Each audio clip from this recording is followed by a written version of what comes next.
ஒகேனக்கல் காவிரி ஆற்றில் நீர்வரத்து நேற்று வினாடிக்கு 700 கன அடியாக இருந்த நிலையில் இன்று காலை திடீரென 3000 கன அடியாக அதிகரித்துள்ளது.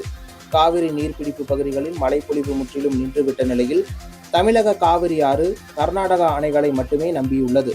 இந்த நிலையில் கடந்த 2 வாரங்களாக நீர்வரத்து நாளுக்கு நாள் அதிகரிப்பதும் குறைவதுமாக இருந்து வருகிறது. நேற்று முன்தினம் வினாடிக்கு 1000 கன அடியாக இருந்த நீர்வரத்து நேற்று குறைந்து வினாடிக்கு 700 கன அடியாக நீடித்தது. இந்நிலையில் இன்று காலை திடீரென நீர்வரத்து வினாடிக்கு 3000 கன அடியாக அதிகரித்துள்ளது. இதனால் ஐந்தருவி, சினிஃபால்ஸ், மெயின் அருவி உள்ளிட்ட அருவிகளில் தண்ணீர் ஆர்ப்பரித்து கொட்டுகிறது. நீர்வரத்து அதிகரிப்பதும் குறைவதும் கர்நாடக அணைகளில் இருந்து திறக்கப்படும் உபரி நீரின் அளவை பொறுத்தே இருக்கும் என்பது குறிப்பிடத்தக்கது.